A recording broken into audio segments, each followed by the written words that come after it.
My name is Jonathan Dawson. We are at Grady's Tire and Auto Service today. I've been in the automotive industry my whole life, grew up around it. I've been at Grady's Tire for 15 years as a service manager. I help these guys and train them in new technologies as well as work on vehicles when they need help.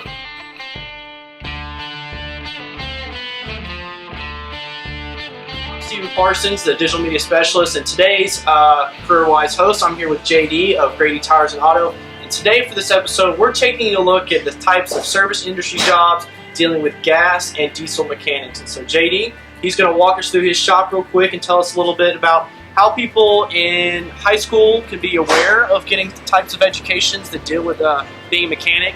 There's types of things that we consider to be getting your hands dirty or being handsy with the tools, but we're going to let JD walk us over and tell us a little about what he does. So JD, to start us off, tell me a little bit about your background and how you came to be a diesel mechanic or service.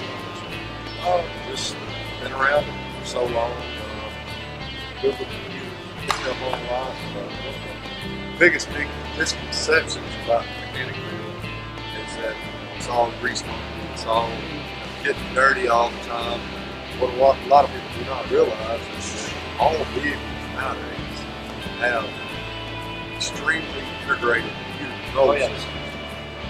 So our need is people who build with computers, build with electronics, because probably about 75% of what we deal with nowadays is computers and electronics. It's not so much, getting dirty and getting oil and grease all over. You still do a little bit of that, but majority of it is kind of transitioned over more to computers than it was 25, 30 years ago. Awesome. And so with all I know these advances in technologies, it used to be back in the day that people could build big blocks and just take apart toys or take apart pieces like they would Legos, but nowadays, it's all computer integrated. How is that shift? How have you seen people come in being trained? What is their education reflecting with the change in technology? Well, a lot of the guys that I see right now that are getting older is the generation that was in it beforehand when we were just starting into small fuel injections and carburetors and stuff like that, and they've had to adapt to it. The younger generation, the kids that have grown up in technology, a lot of times have a lot greater grasp on general electronics, stuff of that nature. So the training, and there's a lot of good training out there. There's a lot of stuff that can be learned, and a lot of it comes with going to a technical school or going through a program to learn the basics and get your feet wet, basically. Okay.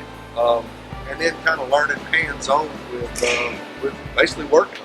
Okay, so we just talked about some of the technical aspects that we deal with gas versus diesel mechanics and how the evolution of technology has kind of grown the market for mechanics. And so JD here, he's going to walk us through a little bit of how some of those technological issues make an impact for the service industry dealing with vehicles in our day and time. So JD, we've got a Mitsubishi here, we've got some issues going on. Tell us a little bit about how it's playing out. Well, this one is a no-start.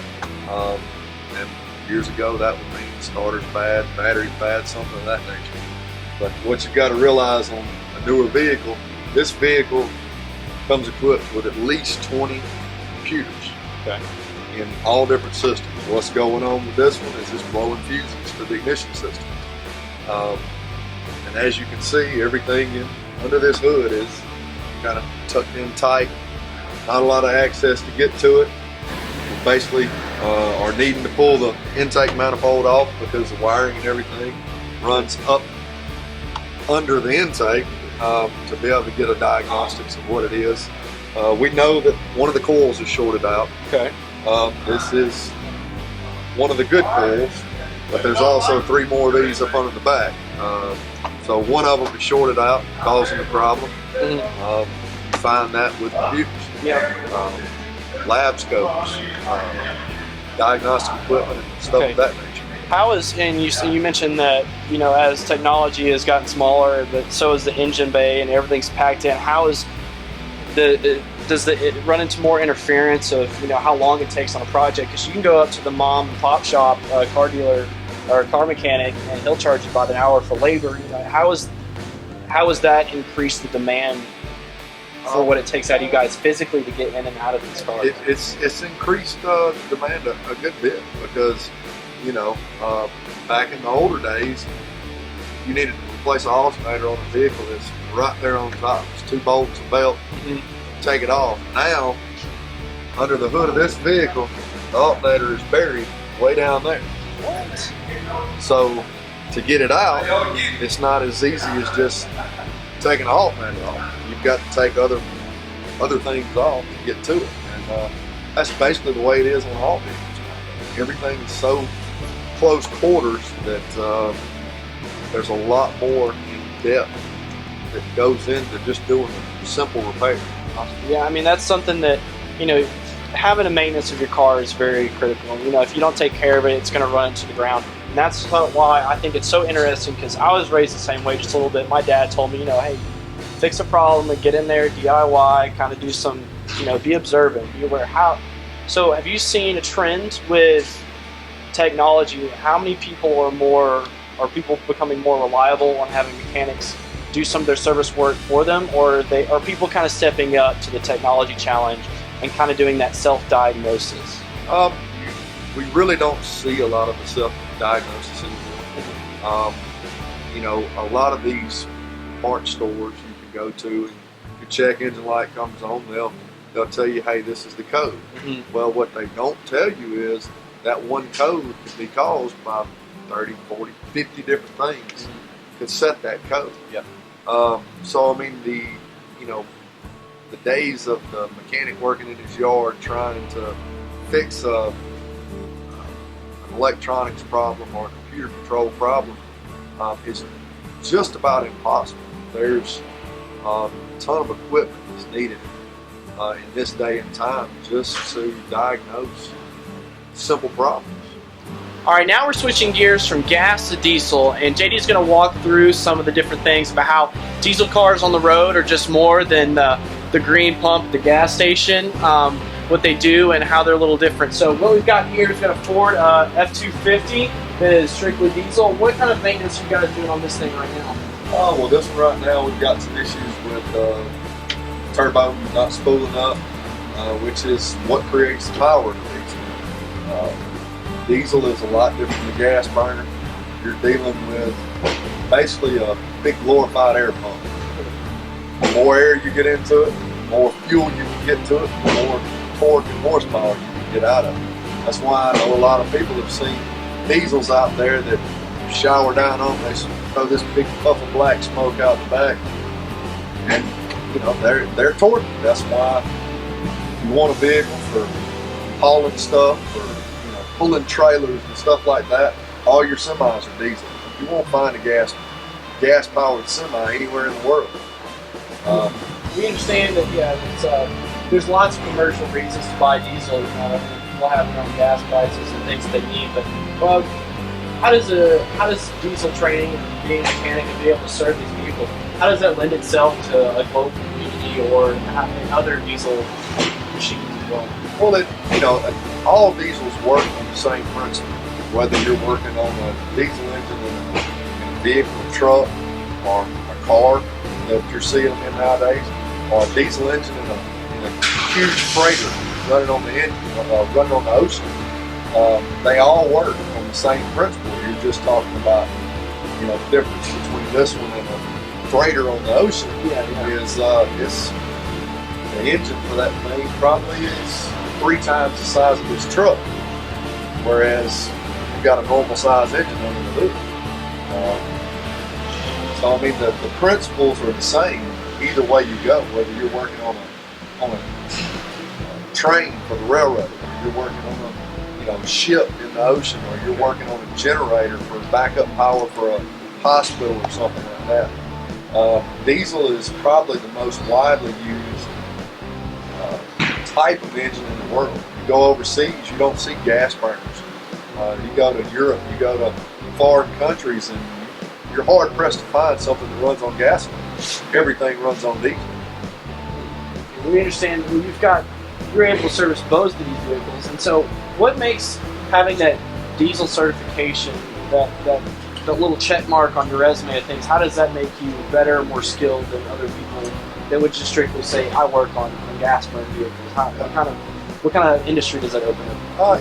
It opens up a lot more because, like I said, you can work on cars, you can work on buses, you can work on tanks in the military, ships on the ocean. You can work anywhere in the world on a diesel, and it's going to be the same. You may have bigger parts or smaller parts depending on what you're working on, but it is the same. The computer control systems are relatively, the same as what you would find on this truck. So I mean, a diesel mechanic could go just about anywhere and find a job working on a diesel and use what training they've got for working on a truck to work on anything. And then given that difference in your education and skill, is there an increase or just a jump in pay for those people who are able to service that? What does that look like? What kind of numbers? Well, I mean, with what we do here, all my guys work on commission, which most mechanics do. So if they want to work and turn 60, 70 hours a week, of course, you make an extra $15 an hour working on diesel than what you do with gas. It's just the nature of it. Oh yeah. So I mean, there's a lot more money to be made in diesels than there are in gas pumps. Now, that's not to say that making money working on gas engines is not, won't pay the bills, because believe me, it does. I mean,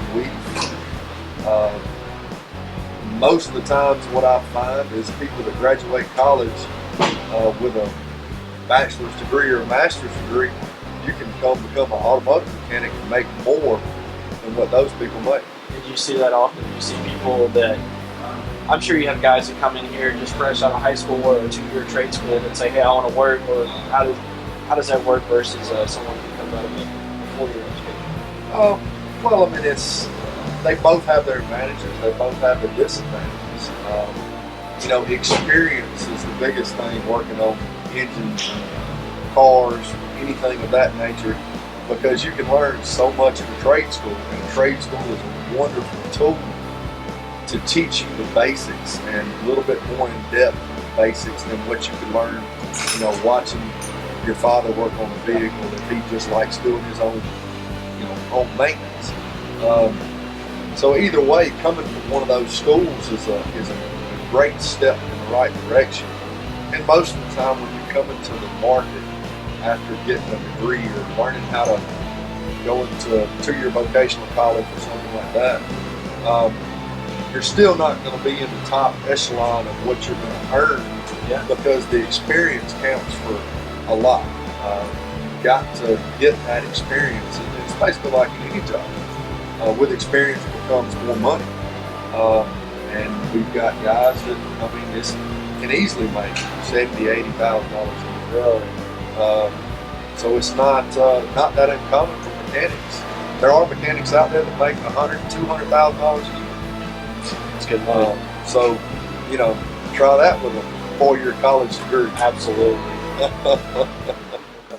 Okay, so CareerKwest USA is all about helping the little guy. It's all about making sure that the kids at the young age have the information that they need to make the smarter choices. Okay, whether they're pursuing careers in medicine or law or car mechanics, we want to know if they can get the right job traits in the right field. And so what JD, I'd like to know is, we've got some of our youth in America who are trying to look for a job, whether they know how to be hands-on or analytical. What job traits do you look for as a service manager in the mechanics industry to say that they make a good candidate, a poor candidate? How are those reflected on the job? Well, and I think what I'm looking for is what most people are looking for in an employee, is somebody that comes to work, gets there on time, has attention to detail, are willing to learn new things, because especially in this industry, there's changes that take place every year. Every new model vehicle that comes out,